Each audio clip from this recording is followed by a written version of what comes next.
자, 이번 시간은 테마 14번째인데요. 개업 공인중개사의 고용인의 고용입니다. 고용이라는 것은 직원을 말하는데요. 여기도 해마다 한 문제가 출제됩니다. 그래서 테마 14에서는 여러분들이 나중에 이제 개업 공인중개사가 됐을 때 여러분이 개업 공인중개사가 되면은 이제 제가 줄여서 개공이라고 하는데 이제 사장이 되는 거죠. 사장이 되는 거예요. 그런데 밑에 직원을 둘 수 있어요. 직원. 이 직원을 공인중개사법에서는 직원이라고 표현하지 않고 직원을 뭐라고 부르냐면 고용인이라고 부릅니다. 고용인. 예, 고용이라고 불러요. 그럼 이 고용인의 종류는 두 종류의 고용인이 있습니다. 하나는 공인중개사 자격이 있는 고용인, 두 번째는 공인중개사 자격이 없는 고용인.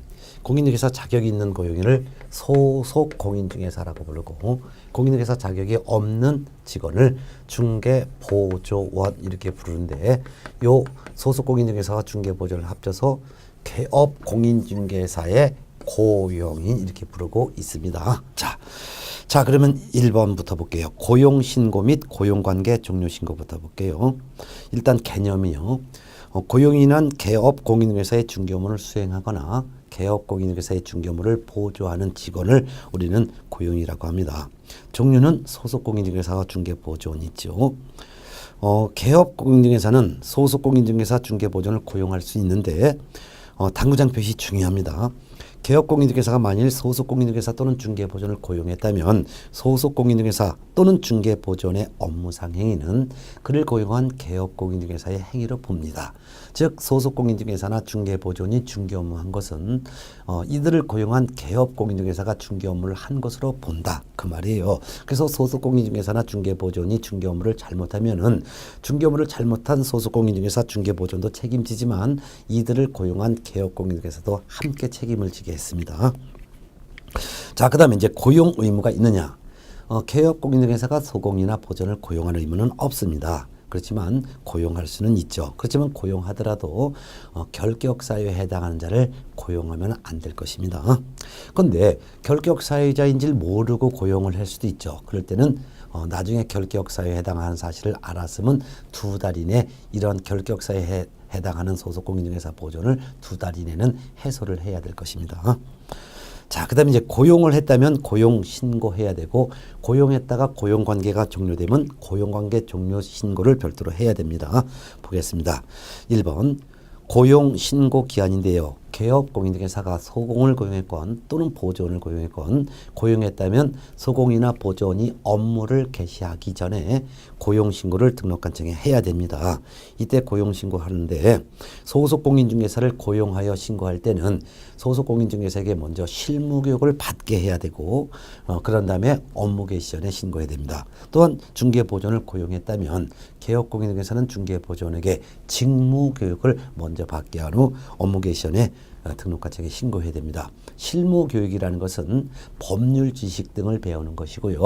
그 다음에 직무교육이라는 것은 직업윤리 배우는 교육이 되겠습니다. 신고하는 방법은 고용신고서를 작성해서 등록관청에 제출하는데요. 별도로 공인중개사 자격증 4번이나 또는 고용관계, 고용 계약서 이런 거는 별도로 첨부하는 서는 없습니다. 그냥 고용신고서만 제출하는 게 원칙입니다. 이때 고용신고서를 제출할 때 등록관청을 방문해서 신고서를 제출해도 되고 또는 전자문서로 제출해도 됩니다. 전자문서라는 것은 인터넷으로 고용신고할 수도 있다 그 말입니다. 특히 소속 공인중개사를 고용했다 하더라도 소속 공인중개사의 자격증 이런 거 제출하는 게 아니라는 거 알아두시고, 또한 소속 공인중개사에 대한 고용했다 해서 또는 보조원에 고용했다 해서 이들이 결격사에 해당하지 않는다는 것을 입증하는 서류를 내는 것도 없고 그냥 고용신고서만 내는 게 원칙입니다. 다만 예외적으로 주의할 것이 있습니다. 소속 공인중개사나 또는 중개보조원을 외국인을 고용할 수도 있어요. 근데 외국인을 고용했을 때는 고용신고서를 제출할 때 그 외국인이 결격사에 해당하지 아니함을 증명하는 서류를 같이 고용신고서에 첨부하여 제출해야 됩니다. 우리나라 사람을 소속 공인중개사나 중개보조원으로 고용하여 신고할 때는 우리나라 사람 이 직원이 전과자가 아니다 이와 같은 결격사유자가 아니라는 것을 증명하는 서류를 제출할 필요가 없습니다. 그 이유는 고용신고를 받은 등록관청이 직접 신원정인을 통해서 전과자인지 아닌지, 즉 결격 사유자인지 아닌지를 확인할 수 있기 때문입니다. 그렇지만 외국인은 신원조를 통해서 확인할 방법이 없기 때문에 외국인을 소속공인중개사 또는 보존을 고용한 경우에 한해서만 외국인이 결격사에 해당되지 아니한다는 것을 증명하는 그 외국 국가 정부 등이 확인해 주는 서류를 별도로 첨부를 해야 될 것입니다. 자, 그 다음에 이제 또 주의 표시가 또 있습니다. 고용 신고할 때 소속 공인중개사의 자격증 사본을 제출하지 않습니다. 이는 외국인을 고용했을 때도 자격증 사본 제출하지 않습니다. 그 이유는 국가기관이 발급하는 서류는 전부 다가 국가기관끼리 행정정보를 공동 활용하기 때문에 직접 등록관청이 확인합니다. 따라서 등록관청은 소속공인중개사에 대한 고용신고를 받았을 때는 그 소속공인중개사가 공인중개사 자격을 취득하였는지 여부에 대해서 자격증 발급한 시도자에게 공인중개사 자격 확인을 요청해야 됩니다. 참고적으로 개업공인중개사는 소속공인중개사 또는 또 소속공인중개사를 고용했다면 외국인을 고용했건 우리나라 사람을 소속공인중개사로 고용했건 그 소속공인중개사의 공인중개사 자격증 원본을 중개사무소 안에 게시를 해야 될 것입니다. 만일 개업공인중개사가 소속공인중개사의 자격증 원본을 게시하지 않으면은 개업공인중개사에 대해서 등록관청이 100만 원 이하의 과태료를 부과합니다. 또한 동그라미 2번 개업공인중개사가 소속공인중개사 또는 중개보존을 고용하여 업무를 시켰습니다.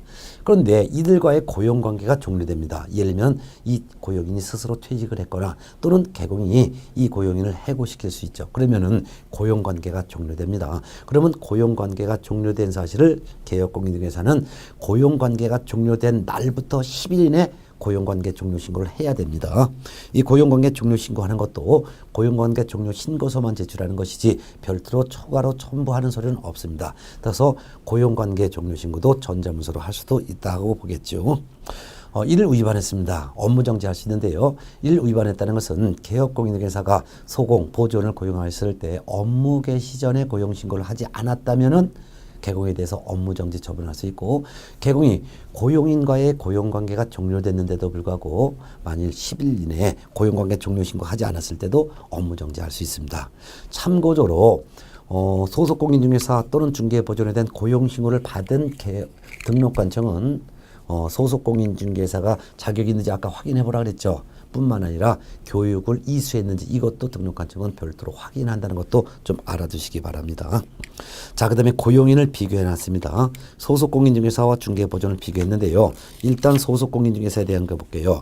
소속공인중개사는 공인중개사 자격이 있죠. 그러니까 실력이 있죠. 그래서 중개 업무 수행할 수 있고 뿐만 아니라 개공의 중개 업무를 보조할 수도 있고 개공 대신 부동산 거래 신고서 제출도 대신할 수 있습니다. 그렇지만 소속공인중개사는 고용신고 전에 미리 실무교육을 받아야 되고 또한 실무교육 받고 2년마다 계속 연수교육을 또 받아야 합니다. 연수교육이라는 것은 법 제도가 변경된 내용을 추가로 배우는 게 연수교육인데 실무교육 받고 2년마다 계속 연수교육도 받아야 되죠. 그 다음에 이제 업무를 수행할 때는 공정하게 중개 업무를 수행해야 됩니다. 공정하게 업무한다는 것은 거래 당사자를 공평하게 대우하여 중개 업무하라는 뜻이고 그 다음에 5번째 당해 중개행위를 했다면 소속공인중개사는 확인설명서와 거래계약서라는 서류가 있는데 이 두 가지 서류에 개공과 함께 서명 및 날인을 해야 될 의무가 있습니다.